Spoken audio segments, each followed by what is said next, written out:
안녕하세요. 닥터제이 장의사입니다. 오늘은 공산주의, 사회주의 국가의 근간이었던 배급이라는 제도에 대해 알아보겠습니다. 여러분, 사회주의 국가, 공산당의 통치, 이게 20세기에 이미 개막장이라는 게 증명됐지만 우리가 말로 들으면 이 세상에 사회주의 국가처럼 좋은 게 없잖아요. 모두가 평등하고 막 공평하게 분배받는 국가. 사회주의 낙원에서는 막 의료도 공짜, 교육도 공짜, 거기다가 쌀과 생필품을 국가가 배급까지 해주고 땅도 나눠준대요.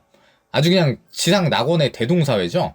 그러나 당연히 이건 뻘소리고 실제로는 모두가 공평하게 가난하고 일부의 특권층이 부유한 특급 부조리 사회가 공산당이 지배하는 국가의 모습이었죠. 우리가 신경을 쓰지 않을 수 없는 이 북한이라는 공산주의 국가에서는 일단 표면적으로 이 배급 제도가 체제를 유지하는 아주 중요한 장치였고 대부분 북한 사람들의 생계를 유지해주는 제도였습니다. 자, 그럼 배급을 어떻게 지급했느냐? 북한은 사람의 노동량, 직종, 출신 성분 등으로 차등해서 배급을 실시했습니다. 여기 통일부 자료를 보면 유해 직종 종사자와 중노동자에게 1일 900g의 식량을 지급했다는 걸 알 수 있죠. 강도 높은 노동직이나 환경 자체가 안 좋은 일을 하는 사람들에게 가장 많은 배급량을 지급했습니다. 특이한 것은 가두 여성, 즉 우리로 치면 그냥 일반적인 가사 노동을 하는 주부에게는 겨우 1일 300g을 지급했다는 건데, 여러분, 이 일반적인 햇반 기본 사이즈 이거 하나가 210g입니다. 북한은 가사 노동을 일반적인 노동으로 인정하지 않기 때문에 주부에게는 1일 배급으로 햇반 2개 용량도 지급하지 않았고 아래 죄수는 200g이죠. 때문에 여유가 있는 집이 아니면 많은 여성들이 집에서 가사를 돌보는 게 아니라 밖으로 나가 노동을 하기도 했습니다. 그래야 조금이라도 더 높은 배급을 받으니까요. 죄수는 하루에 햇반 하나로 살아야 하는 것과 마찬가지입니다. 참고로 이건 현 시점 우리나라 구치소 식단표입니다. 아주 잘 나오죠? 즉 북한의 식량 배급은 기본적으로 노동량과 노동 환경을 계산해서 지급되었고 그 다음 나이별로 어른, 학생, 아이, 유아 등으로 차등을 두었으며 환자나 국가에 대한 공로자는 따로 분류했습니다. 즉 나이, 노동의 유무, 노동의 강도, 정치적 지위가 배급의 차이를 가르는 요소였죠. 자, 저기에 나오는 식량이라는 것은 기본적인 탄수화물, 곡식을 말합니다. 그런데 북한도 당연히 돈이라는 개념이 있었고 사유재산도 없는 건 아닙니다.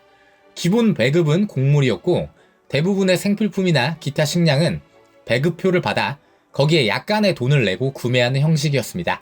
자, 그럼 가장 잘 받았던 특권층, 공산당원이 받는 대우를 보면 당 정치국 위원, 당 중앙 비서 같은 최고위 공산당원은 무려 매일 700g의 곡식에 월에 두부 이모, 육류, 생선, 맥주, 야채, 버터, 기름, 요구르트, 잼, 과일, 당과류, 담배를 필요한 만큼 받는다라고 되어 있습니다. 필요한 만큼이라고 되어 있으니 어마어마한 거죠. 그럼 그 바로 아래 중앙당 부부장, 정무원 총리, 군 장성급은 식량 1일 700g, 육류, 생선, 맥주, 야채, 버터, 기름 품목은 당 정치국 위원과 같은데 풍부하게 공급, 그러니까 달라는 대로 막 주지는 않는데 왕창 챙겨준다, 이렇게 보면 될 것 같고, 그 아래 당 중앙부서 지도원급은 품목이 조금 줄어 버터, 요구르트, 당과 이런 게 빠지고 담배의 개수가 명시되어 있습니다. 무려 하루 한 갑씩 월 30갑이죠. 또 여러분 재밌는 게 뭐냐면 이 노동량이나 당의 간부에서 급수가 높을수록 저기 명시된 식량 중 곡식의 비율이 달라집니다. 예를 들어 일반 주민에게는 보통 말하는 흰 쌀밥, 즉 백미를 저 700g 중에 10분의 3이 백미고 나머지는 잡곡이 7 들어가게 배급해줍니다. 그런데 당 고위직인 중앙당 부부장에게는 700g 중 백미 7, 잡곡 3 이렇게 배급해주고 당 정치국 위원 같은 최고위자는 700g의 곡식을 전부 백미를 지급합니다. 재밌죠? 그 어떤 체제보다 평등을 외치는 공산당과 사회주의 국가이지만 국가의 근간인 이 배급제는 철저한 계급의 논리로 짜여져 있습니다. 또한 핵심 당원은 거의 다 남자고 강도 높은 노동은 대부분 남성이 맡을 수밖에 없기 때문에 여성은 높은 배급을 받기가 어려웠죠. 여성이 밖에서 일을 하지 않는다면 남성이 한 700g, 여성이 300g을 받는다 치고 1kg의 곡물로 3끼를 나눠 먹는다 하면 이거 사실 굉장히 어렵습니다. 북한이라는 국가가 고기나 기타 다른 식품으로 단백질을 충당하기가 어려운 상황이기 때문에 탄수화물이라도 짱짱하게 채워서 다시 노동을 나가야 하는데, 곡물 말고는 구하기 어려운 상황에서 대다수의 가정이 곡물이라도 충분히 섭취를 못하는 상황이니 어려울 수밖에 없죠. 그렇다고 일반인에게 고위 당원처럼 곡물 말고 다른 부식품들을 막 챙겨주는 것도 아니고요. 이런 상황이니 월별로 특별 대우를 받는 당원이 된다는 것은 정말로 중요했으며, 여러분 이게 정말 중요한 것입니다. 충성을 다하고 당이 제시한 목표를 달성할수록 그 사람은 당원이 되거나 공산당 내부에서 위치가 올라가면 국가로부터 받는 배급의 양이 달라지며, 이것은 곧 그 집안의 위상이 달라지는 것을 뜻합니다. 즉 북한의 배급이라는 시스템은 많은 사람들을 강제로 노동에 뛰어들게 했고, 차등을 두어 어떻게든 위로 올라가려고 발버둥 치게 했죠. 그런데 북한은 출신 성분이라는 걸 굉장히 중요하게 생각해서 애당초 계급을 타도해야 한다는 공산주의의 기본 이념을 무시한 어마무시한 나라였죠. 한 번이라도 정치범으로 찍히거나 종교인, 입대 기피자, 해외 도주자 가족, 탈북민 가족, 기업가, 지주, 북한 안에서 처단된 자의 가족인 경우는 복잡한 군중이라 하여 북한 사회에서 위로 올라가는 게 사실상 금지되었습니다. 이 배급이라는 제도는 북한 사회의 근간이었으나 1990년대에 일어난 기근과 대홍수 등으로 인한 식량난, 그리고 소비에트가 붕괴되므로 이후 그들과의 단절을 통해 한동안 끊겼고 2000년대 들어와서 아예 폐지되었습니다. 자, 출신 성분이 왜 중요하냐면 북한의 중요 도시인 평양, 개성, 나선에는 이 출신 성분이 좋은 사람들만을 거주시키고 나머지는 원래 거기 살던 사람들도 강제로 이주를 시켰습니다. 이 표를 보면 도시별로도 식량 배급에서의 쌀의 비율이 다르다는 것을 알 수 있습니다. 출신 성분이 좋고 당의 고위 간부일수록 잡곡보다 쌀을 많이 줬다는 것을 알 수 있습니다. 자, 사람이 밥만 먹고 사는 건 아니니까 밥만큼 중요한 필수 부식, 된장, 간장, 식용유, 소금 등도 구매권을 받아서 유상으로 돈 주고 사야 합니다. 이건 필수 곡물처럼 그냥 주는 게 아닙니다. 물론 북한이 어느 정도 돌아갔던 70에서 80년대 초에는 수급에 큰 문제가 없었으나 식량난이 절정이던 95년에는 간장과 된장의 유상 배급이 중지될 정도였죠. 당연히 일반 인민은 생선이나 육류, 계란, 두부 같은 부식품은 구경도 어려웠고 고기류가 이제 국가적인 행사나 명절에 특별 배급되었는데, 일반적으로 북한의 가장 중요한 명절인 김일성 부자의 생일 혹은 북한 노동당 창건일에 세대별로 돼지고기를 배급했다고 나옵니다. 그리고 아이들에게는 보통 때 꿈도 꿀 수 없는 단과류, 사탕이나 과자, 초콜릿 같은 품목을 김일성, 김정일의 생일에 타가소, 유치원, 소학교 어린이들에게 지급했다고 하죠. 북한 특권층의 상징, 저도 한번 마셔보고 싶은 용성 맥주는 당원들이나 받아볼 수 있는 특별 배급품이었고, 당 간부들은 평소에도 일반 주민은 꿈도 꿀 수 없는 육류나 과일, 단과류, 맥주가 지급되니 이 공산당 충성할 만하네요.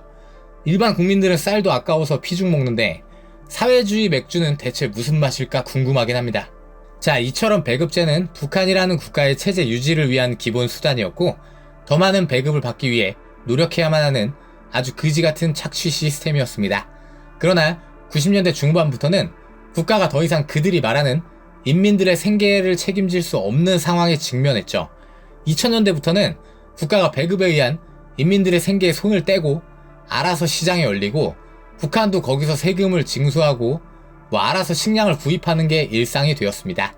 즉 국가가 관리하는 공장이나 농업소에서 일을 하며 국가가 최소한의 식량과 생필품을 지급해주던 생활 방식이 이제는 각자가 알아서 가게 단위로 식량을 해결해야 하는 상황으로 바뀌었다는 말이죠.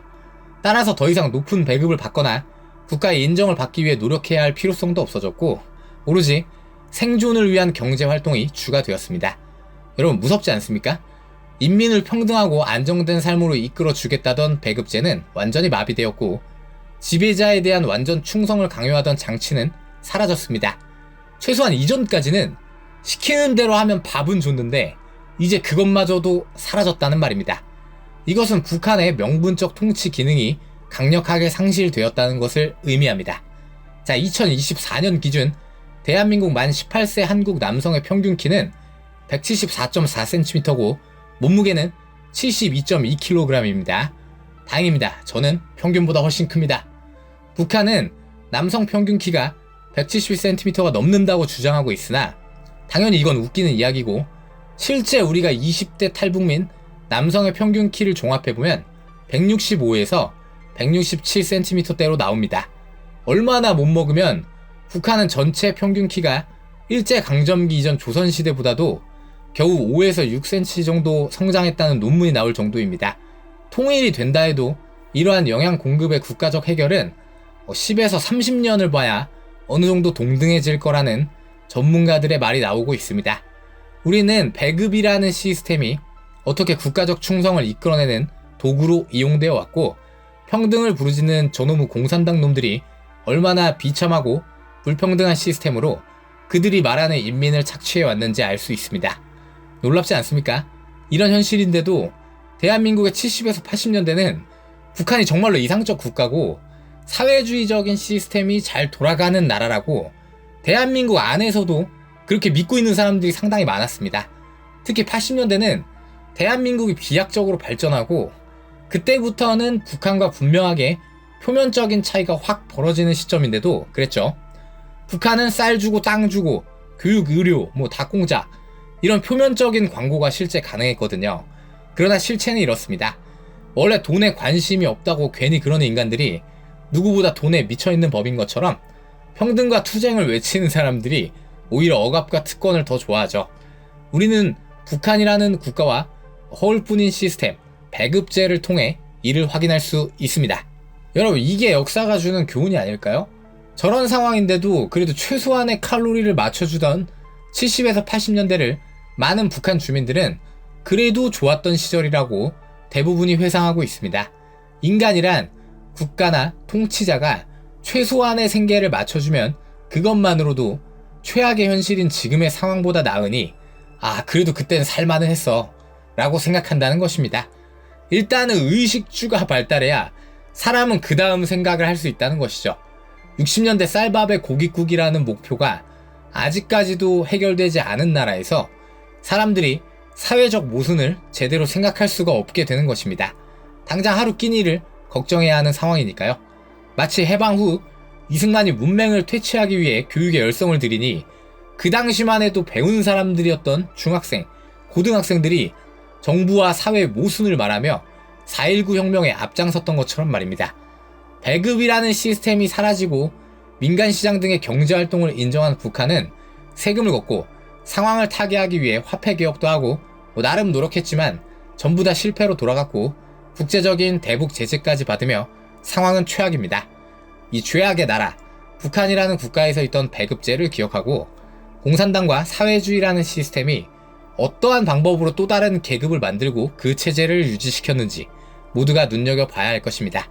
인간이 겪는 모든 불합리가 섞여있는 시스템이 바로 북한이라는 국가와 이 배급제라는 시스템입니다. 감사합니다.